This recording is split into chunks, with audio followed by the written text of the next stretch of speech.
Last week's Levelling Up white paper. What does it mean? And what's it going to mean for Stamford and South Kesteven? As this is all about local government, coming from the Whitehall department responsible for local government, you might imagine that it would mean helping out poorer areas and levelling them up to have the same levels of funding and services as other better off areas. So, will this necessarily mean more money for Lincolnshire to fix all the potholes in our roads? Well, no, the government removed £12.5 million from our roads budget last year, and despite a vigorous campaign, has so far refused to restore this cut. Will levelling up mean that in South Kesteven and in Rutland, you'll now get your bus pass at 60, like they do in London and Wales and Scotland, instead of waiting until 66? No, it doesn't mean that either. So what about council tax? Will that be levelled up? Well, the lowest council tax bill in the country is in wealthy Westminster, where they pay £829 a year for Band D, and the highest is in Rutland, where they pay £2,195. Here in South Kesteven, we pay £1,837.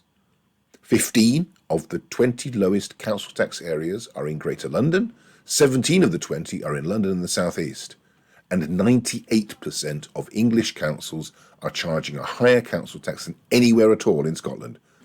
So will levelling up tackle some of these inequalities? No, it won't. What about connectivity? Will our train services be improved to give us better connectivity across our region and with the north and east of England? It certainly won't do anything to help Stamford and Oakham get more train services to more destinations. When I stood for election in May last year, I said I would campaign for a sixth form for Stamford Welland Academy, I would campaign to prevent new housing developments from overwhelming our green environment, I would campaign for our museum to be restored, and I would campaign for a new GP surgery. Nothing in this white paper offers our local government any empowerment to achieve any of these things. Neither does it give any empowerment to improve the levels of policing in our town. So what will the Levelling Up white paper do for us? Well, in the section on the East Midlands, there's this map showing different pots of funding for places across the region. There's nothing for Rutland at all, nothing for Stamford, and just £5.6 million for Grantham from the Future High Street Fund, which was announced back in May last year, so it's not even new money.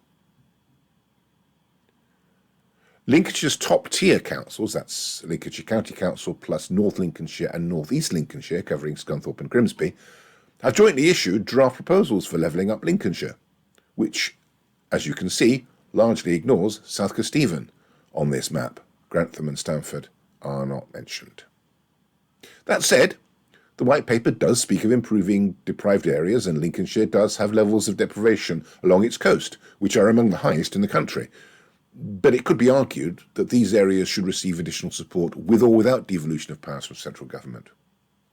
Devolution might assist in targeting any support more effectively, but it is not clear what advantages there are from devolution for better off areas, and South Kesteven is the least deprived district in Lincolnshire. So, the white paper proposes no new powers and no new funding for district councils at all. SKDC gets nothing new at all. The devolution of powers is almost exclusively available to county councils like Lincolnshire County Council and the single-tier unitary authorities such as Rutland, Peterborough and North Northamptonshire. District councils are largely excluded from these devolution plans, but there is a provision for them to work together across a whole county area to achieve very limited devolved powers. This would be unlikely to happen in Lincolnshire given the County Council's ambition to achieve a Greater Lincolnshire joint devolution deal with the two unitary authorities to the north of the county. This does not stop district councils from seeking to merge to become unitary authorities if they wish to, however. This table from the white paper shows what devolved powers are on offer for different types of deal. Note the way the government is seeking to incentivise the creation of directly elected mayors. An FEA, by the way, is a functional economic area, typically the area covered by a local enterprise partnership, and it's interesting to note that the Greater Lincolnshire Local Enterprise Partnership includes Rutland. However, the government has already invited Rutland to form a union with Leicestershire rather than being given a choice between being part of a Leicestershire deal or a Lincolnshire deal. Rutland's independence is something which I know is cherished by its people and by its Member of Parliament, but on this occasion there can be, how can I put it, a fruitful union between Leicestershire and Rutland, and I'd like to see that union advance. As Leicestershire is part of the first wave of authorities to be considered for deals, Rutland could end up as part of a Leicestershire deal before knowing what it could have achieved as part of a Lincolnshire deal. So where does all this leave us in South Kesteven? What can we do? Well, I believe first we must ensure that Rutland is not quickly removed from possibly being included in the same devolution deal as South Kesteven. And second, we need to consider whether SKDC should merge with Rutland and other neighbouring district councils to form a new unitary authority, which could then seek its own devolution deal. And we should resist a Lincolnshire deal being imposed upon us until this possibility has been fully explored. But what do you think? I'd like to hear your views.